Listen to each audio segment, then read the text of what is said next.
Na mnatumai ubuheri wa afya pote pale ulipo duniani kwa moyo mkunjufu na mikono miwili. Hujambo na karibu kwenye taarifa hii ya habari kutoka idhaa hii ya Kiswahili Radio Fortune Africa.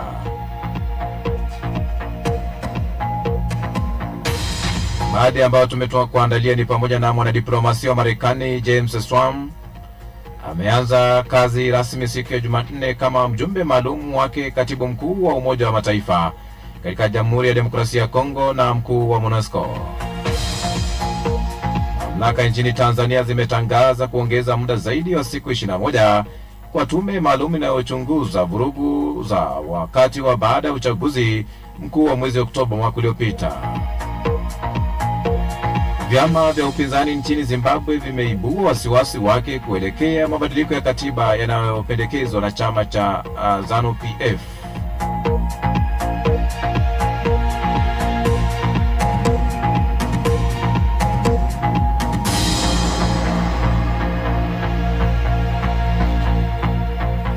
Hayo na mengine utayapokea kupitia idhaa hii na vilevile washirika wetu DW.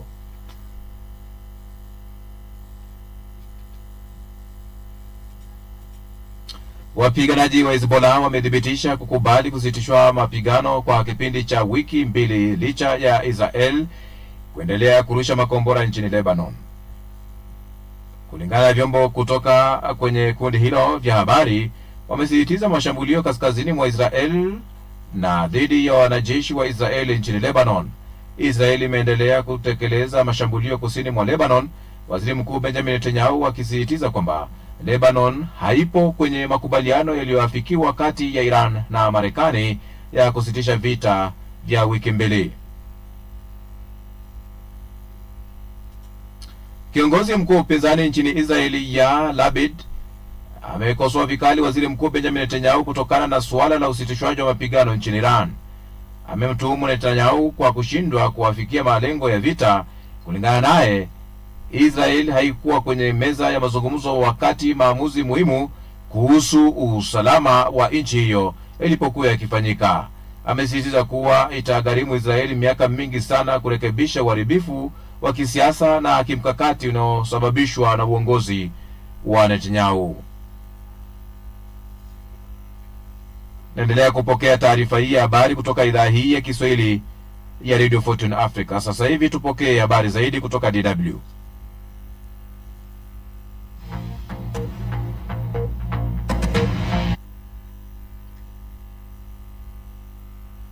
Tisha mapigano dhidi ya kundi la Hezbollah nchini Lebanon, kauli inayokinzana na tamko la Pakistan ambayo ndiyo mpatanishi katika mzozo huo. Riyadh. Nchi za Kiarabu, Umoja wa Ulaya, China, Uturuki, Japan na nyinginezo zimepongeza hatua ya Iran, Marekani na Israel kusitisha mapigano kwa muda wa wiki mbili. Mataifa hayo yametaka kuheshimiwa kwa makubaliano hayo, huku Saudi Arabia ikitumai kuwa mpango huo utawezesha kurejesha utulivu kamili na wa kudumu Mashariki ya Kati. Rais wa Ufaransa Emmanuel Macron amesema diplomasia pekee ndiyo njia sahihi ya kufikia amani na usalama. Tumesema mara kadhaa tangu kuanza kwa mzozo huu uliodumu kwa karibu siku 40 sasa kwamba ni kupitia mazungumzo ndipo tutaweza kutoa hakikisho la usalama linalohitajika ili kuhakikisha utulivu katika eneo lote. Kwa hiyo kutangazwa huku kwa usitishaji mapigano ni jambo zuri sana.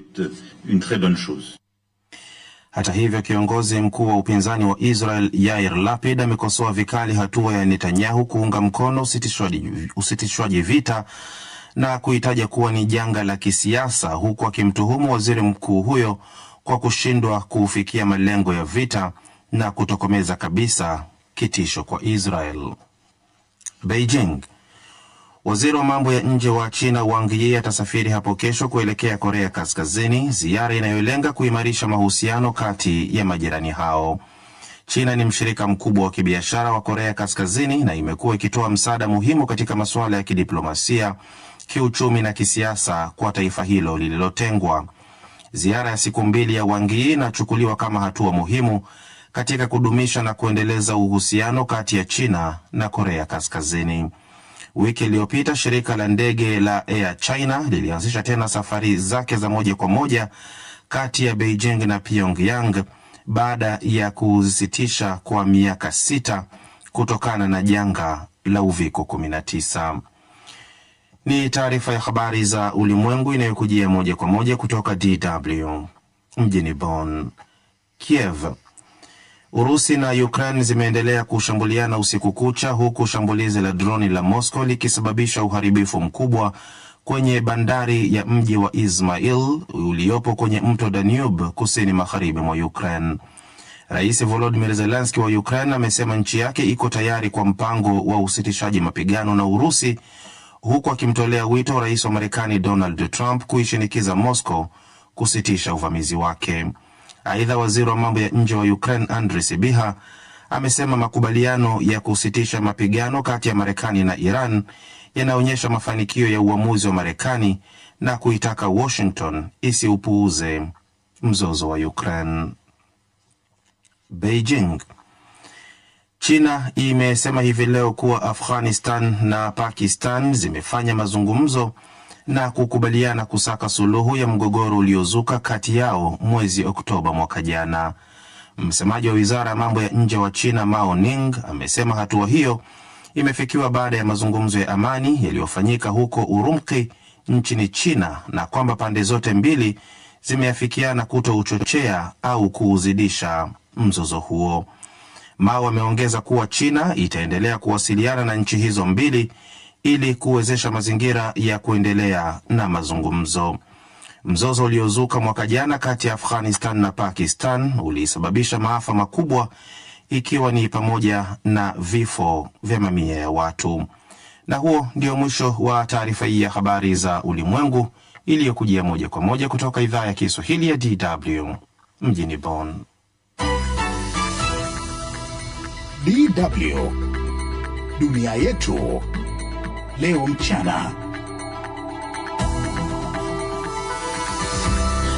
Naam, kama ulivyokwisha sikia katika taarifa yetu ya habari iliyosomwa na Bakari Ubena, Marekani na Israel zimefikia makubaliano ya kusitisha mapigano. Kwa hilo viongozi mbalimbali wametetea uamuzi huo na kusifu kwa wakati mwingine, na serikali ya Ukraine inataka Marekani kuiongezea mbinyo zaidi Urusi kutokana na mashambulizi yake dhidi ya taifa hilo.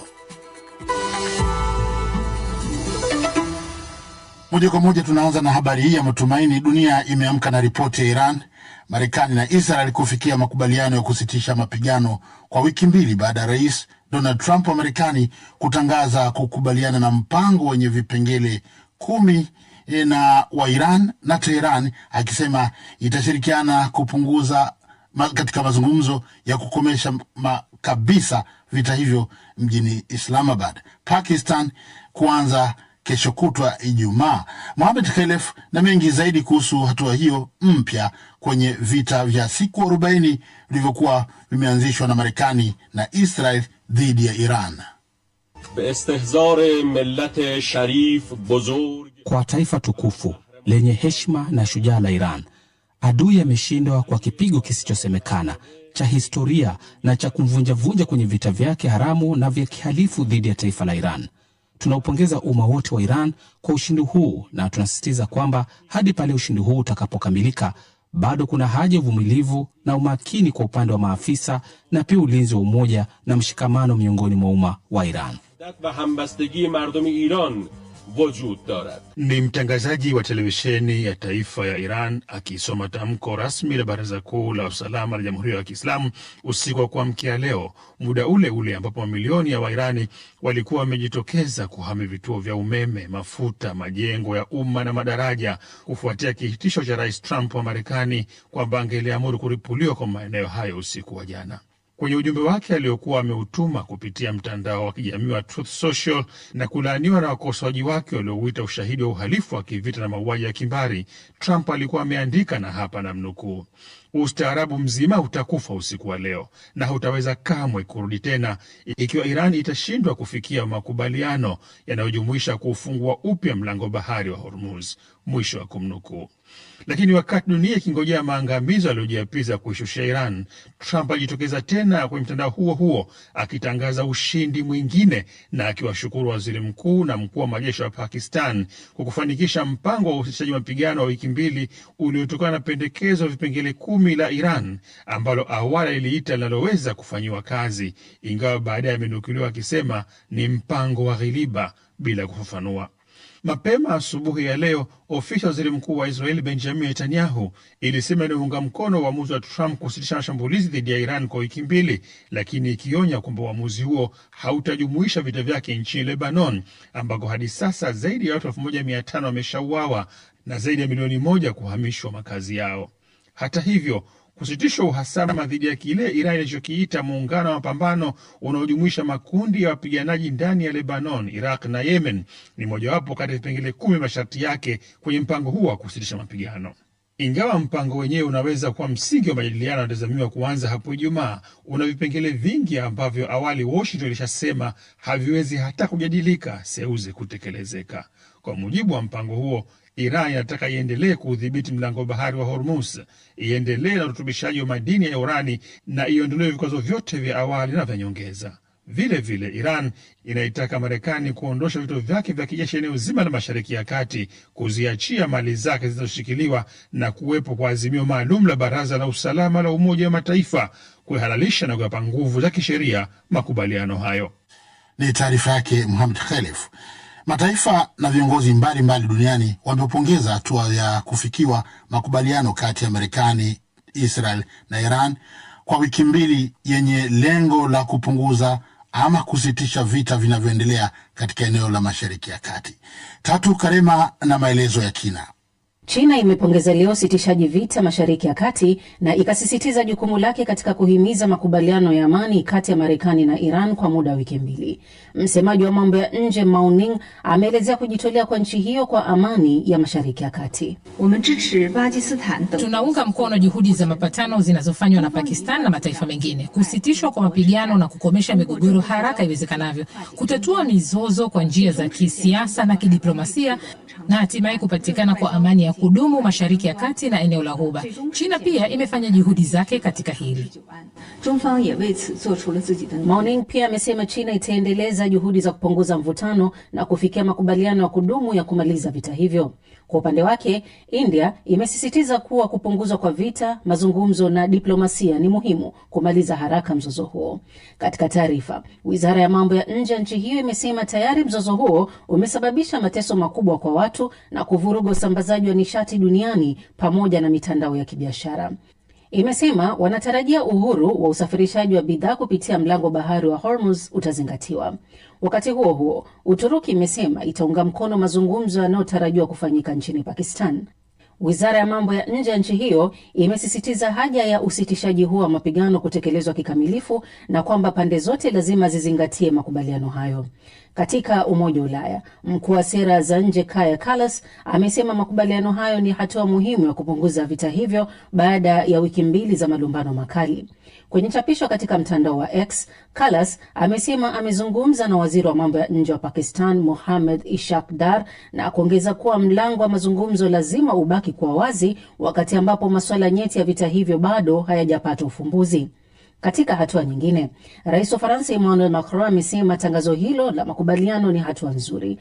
Akizungumza leo wakati wa ufunguzi wa mkutano wa Baraza la Usalama na Ulinzi mjini Paris, Macron ameongeza kuwa ni muhimu kwa Ufaransa kuhakikisha kwamba usitishaji kamili wa vita hivyo unajumuisha pia Lebanon.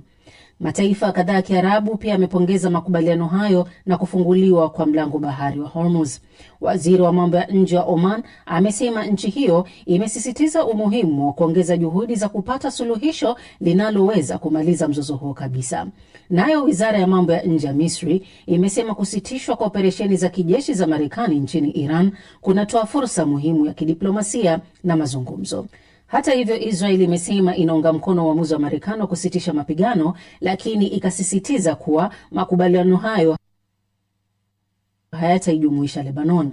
Lakini kwa upande wake, kiongozi mkuu wa upinzani wa nchi hiyo Yair Lapid amekosoa vikali hatua ya Netanyahu kuunga mkono usitishaji vita na kuitaja kuwa janga la kisiasa, huku akimtuhumu waziri huyo mkuu kwa kushindwa kufikia malengo ya vita na kutokomeza kabisa kitisho kwa Israel. Msikilizaji wetu kokote ulipo, nikukumbushe kwamba mjadala wetu wa leo unahusu uamuzi huo mzito wa Iran, Marekani na Israel kusitisha mapigano kwa majuma mawili. Utapata uchambuzi wa kina, maelezo na tathmini. Serikali ya Ukraine inataka Marekani kuongeza shinikizo zaidi dhidi ya Urusi ili kusitishwa kwa mapigano na kumaliza vita vinavyoendelea nchini humo. Ukraine inasema kuwa makubaliano ya kusitisha mapigano kati ya Marekani na Iran yanaonyesha kuwa uamuzi thabiti wa Washington unaweza kuleta matokeo chanya kushinikiza Urusi kumaliza vita vya Ukraine. Malka Kwena na ripoti zaidi. Katika chapisho lake kupitia mitandao ya kijamii, waziri wa mambo ya nje wa Ukraine Andriy Sybiga alisema kuwa ni wakati mwafaka kwa Marekani kutumia nafasi yake kama ilivyofanya Iran kulishinikiza taifa la Urusi kusitisha mapigano yanayoendelea.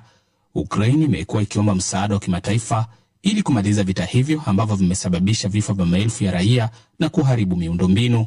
Rais wa Ukraine Volodymyr Zelensky kwa upande mwingine ameilaumu Urusi kwa kuendelea kufanya mashambulizi ya makusudi dhidi ya raia. Rais huyo amesema anaunga mkono makubaliano kusitisha mapigano kati ya Marekani na Iran na kwamba Ukraine iko tayari kuchukua hatua sawia endapo Urusi itasitisha mashambulizi yake. Kiongozi huyo pia amefafanua kwamba Ukraine imekuwa ikihimiza mara kwa mara kusitishwa kwa vita vinavyoendeshwa na Urusi dhidi ya taifa lake na wananchi wake barani Ulaya, na kwamba inaunga mkono juhudi za kidiplomasia katika Mashariki ya Kati na eneo pana la Ghuba. Haya yanajiri wakati mashambulizi ya mizinga na ya anga yaliyofanywa na Urusi yakiwaua watu 9 nchini Ukraine katika mashambulizi yaliyofanyika katika maeneo mbalimbali ya nchi hiyo jana Jumanne. Mashambulizi hayo yalitokea wakati Moscow ikidai kuwa droni ya Ukraine iliishambulia nyumba moja nchini Urusi na kusababisha kifo cha mtoto pamoja na wazazi wake. Uvamiaji wa Urusi dhidi ya Ukraine ulioanza zaidi ya miaka 4 iliyopita umesababisha vifo vya mamia elfu ya watu na kulazimisha mamilioni kuyahama makazi yao. Katika miezi ya hivi karibuni, pande zote mbili zimeongeza mashambulizi ya masafa marefu kwa kutumia droni na makombora yakilenga zaidi miundombinu ya nishati. Urusi inalenga kudhoofisha azma ya Ukraine, huku Kiev kwa upande wake ikilenga kupunguza mapato ya sekta ya nishati ya Urusi. Katika mji wa Kherson kusini mwa Ukraine ambao awali ulitekwa na Urusi kabla ya kukombolewa mwaka 2022, mashambulizi ya mizinga yaliripotiwa kuwaua watu 4 na kuacha wengine kadhaa na majeraha.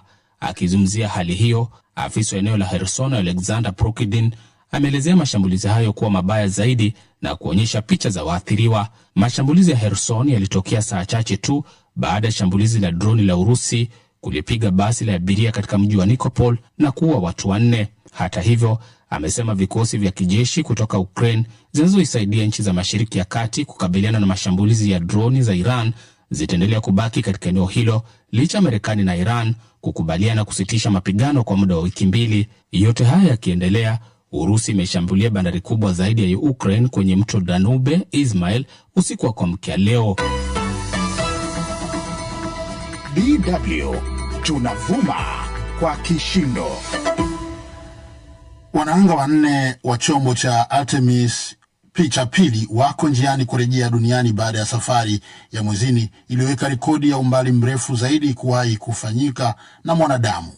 Katika safari hiyo ya kihistoria wamezunguka mwezi na kukusanya picha pamoja na taarifa muhimu zinazosaidia kuelewa zaidi anga. Mafanikio haya yamevuta hisia za watu wengi duniani kote, yakionyesha hatua kubwa ya kisayansi na teknolojia ya anga. Wakio Mbogo na taarifa kamili.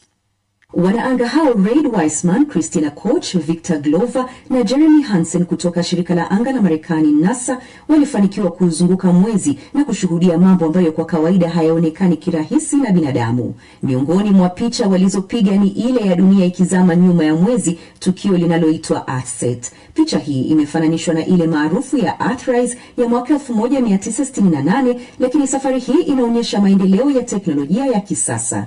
Jared Isaacman ni msimamizi mkurugenzi wa shirika la anga la Marekani NASA, na anasema This is the first time humans have documented. Hii ni mara ya kwanza kwa binadamu kurekodi baadhi ya maeneo ya upande wa mbali wa mwezi. Picha hizi zitapatikana kwa umma kupitia tovuti ya NASA, majukwaa yetu ya kidijitali, na pia ikulu ya White House tayari imetoa picha maarufu ya EarthSat mapema leo. From earlier today. Mbali na hilo, wanaanga walielezea kwa kina walichokiona kwenye uso wa mwezi, ikiwemo mashimo makubwa, nyufa za ardhi na mwanga wa ghafla uliosababishwa na vimondo kugonga uso wa mwezi. Pia walishuhudia tukio la kupatwa kwa jua wakiwa angani, jambo ambalo ni nadra na la kuvutia sana kwa utafiti wa kisayansi. Taarifa hizi zinatarajiwa kuwasaidia wanasayansi kupanga safari zijazo, ikiwemo lengo la kumpeleka binadamu kutua mwezini katika miaka ijayo. Safari hii pia imeweka rekodi mpya kwa kufika umbali mkubwa zaidi kutoka duniani kuliko safari nyingine yoyote ya binadamu hapo awali. Kwa sasa chombo hicho kinaendelea na safari ya kurejea duniani kwa kutumia njia maalum inayokirudisha moja kwa moja bila kutumia mafuta mengi.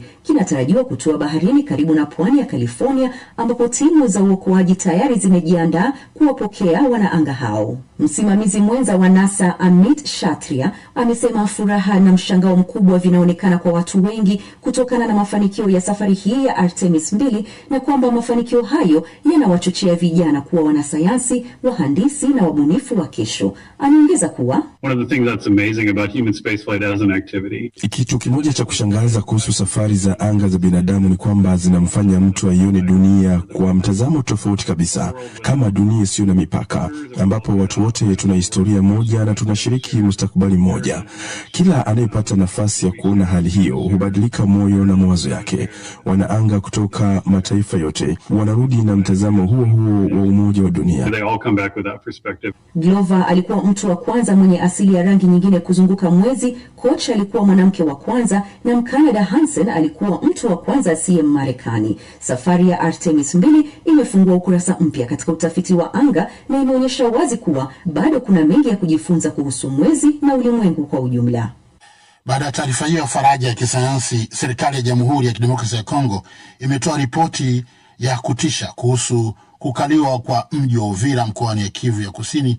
Ulikaliwa kwa wiki 5 chini ya utawala wa jeshi la Rwanda na washirika wake kati ya Disemba 2025 na Januari 2026. Kwa mujibu wa ripoti hiyo, zaidi ya watu 1500 waliuawa na wanawake 14,400 walibakwa. Mwandishi wetu wa Kinshasa Biobe Malenga na taarifa hii. Kwa muda wa siku 35 mji wa Uvira ulikabiliwa na hali ngumu kabisa ya maisha. Ripoti ya ukurasa 10 iliyowasilishwa na waziri wa haki ya binadamu Samuel Mbemba inaelezea mazingira ya kutisha yaliyoshuhudiwa, ikiwemo mauaji ya kiolela, utekaji nyara na uporaji wa kimfumo. Zaidi ya upotevu wa maisha ya binadamu, zaidi ya watu 300,000 walikimbia ghasia hizo na kuacha nyuma maelfu ya watoto walioathirika kisaikolojia na kuacha shule. Lakini jambo la kutisha zaidi ni ugunduzi wa ushahidi wa wazi wa mauaji hayo, huku kwa mujibu wa Kinshasa, uharibifu wa makusudi wa hospitali, shule na sehemu za ibada zikiharibiwa na kuporwa. Samuel Mbemba amethibitisha kwamba taratibu zote za kisheria zinaendelea ili uhalifu huu uliothibitishwa pia na Umoja wa Mataifa uchukuliwe hatua. Uharibifu wa mali pia ni mkubwa sana. Miundombinu ya umma, hususan hospitali, shule na sehemu za ibada zimeharibiwa na kuporwa kwa utaratibu. Zaidi ya watu 1500 walipoteza maisha katika wiki 5 za kukaliwa kwa mji wa Uvira. Ukiukwaji huu wa sheria za kimataifa za kibinadamu na haki za binadamu ni sehemu ya uhalifu wa kivita, uhalifu dhidi ya binadamu na uhalifu wa mauaji ya kimbari hayataendelea bila kuadhibiwa. Zaidi ya idadi ya waanga, waziri amesisitiza, huku aina ya uhalifu uliofanywa hasa dhidi ya wanawake. Ripoti hiyo pia inafichua ugunduzi wa makaburi ya pamoja mjini Uvira. Zaidi ya wanawake 14,400 wamekuwa waathirika wa unyanyasaji wa kijinsia mjini Uvira na maeneo ya jirani. Kutokana na tuhuma hizo, majibu ya waathi hayakukawia. Kwa viongozi wa AFC M23, ripoti hii ni mbinu ya kisiasa ya Kinshasa ya kuchafua jina la harakati zao katika ngazi za kimataifa, wakati wao wakidai kuwa wanalinda usalama wa eneo hilo. Ripoti ya serikali inaoana na hitimisho ya ofisi ya pamoja Umoja wa Mataifa ya haki ya kibinadamu ambayo tayari iliorodhesha mwezi Januari ukiukwaji mkubwa wa haki za kibinadamu kwa kuchapisha zaidi ya kesi 400 mashariki mwa nchi. Leo hii, wakati jeshi la Kongo FARDC wakidai kurejesha udhibiti wa maeneo muhimu kama Minembwe na kuimarisha usalama kusini na kaskazini mwa Uvira, majeraha bado ni mabichi kwa watoto 12,000 walioathiriwa na mzozo huu.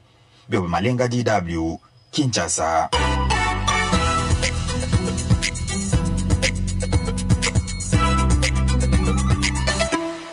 Pasipo kupoteza muda ni kuyajua yale ambayo yanapata nafasi katika mitandao ya kijamii. Angela Mdungu, karibu. Asante sana Sudi, na mambo ni mengi kama kawaida. Moja kwa moja twende huko Indonesia, ndio tunakoanzia katika mkoa wa Aceh. Mwanamke na mwanamume ambao ni wapenzi wamechapwa viboko au bakora 100 hadharani, kila mmoja kama sehemu ya adhabu baada ya kukutwa na hatia ya kushiriki tendo la ndoa kabla ya ndoa yenyewe.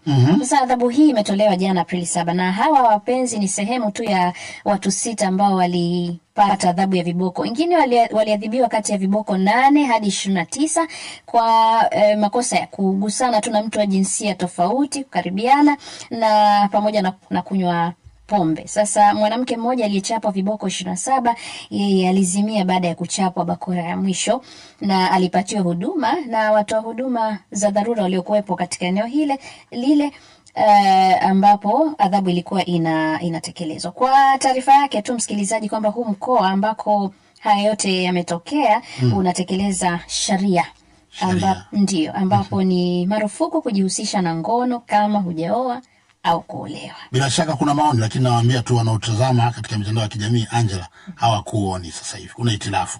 Bila shaka watakusikia. Ni muhimu hayo unayosema. Endelea.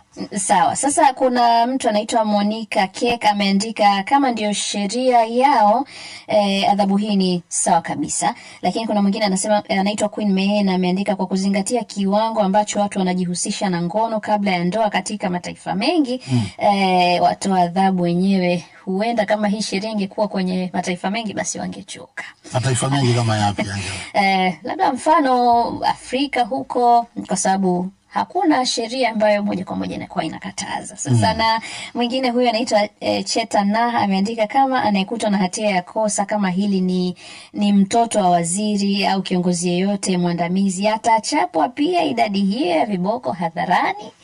Ni maswali hayo ambayo sheria msumeno inakata huku na kule. Kweli. Sasa kama tunao muda mwingine niende kwenye jingine. Mwanamke mwenye miaka 46 raia wa Afrika Kusini anaitwa Tabisa Mkwazana aliyekuwa akijiandaa kwa maziko ya mume wake amepigwa risasi na kuuawa na watu 3 wanaodhaniwa kuwa ni majambazi. Taarifa zinasema kuwa watuhumiwa walivamia nyumba yake, wakamfunga kila mwanafamilia na wakampeleka mama huyu kwenye chumba kingine. Kilichofuata ni kuwa hawa wezi waliiba fedha na kadi za benki, halafu wakampiga risasi mama, wakatoweka, na hadi sasa hakuna mtu yeyote aliyekamatwa kutokana na hiki kisa. Watu wanasemaje wawili watatu? Shembo wameandika naamini kabisa kuwa lazima kuna mwanafamilia amehusika kushiriki kwenye unyama huu. Siwezi tu kujua ni wa upande wa mume au wake mwenyewe, lakini anasema kuna mtu anafahamu fika kilichotokea. Alafu Cry Mokonyane ameandika haiwezekani jambazi amuue tu mtu aliyetoa ushirikiano wa kila alichotakiwa kufanya. Huenda kuna jambo nyingine ambalo hatulifahamu. Muda umetutupa mkono na utazama ukurasa wangu wa Facebook hapa. Angela Clemens Jackson wa Johannesburg, Afrika Kusini, huko na kukuzungumzia, anasema vita sio nzuri. Hongera kwa makubaliano ya amani ya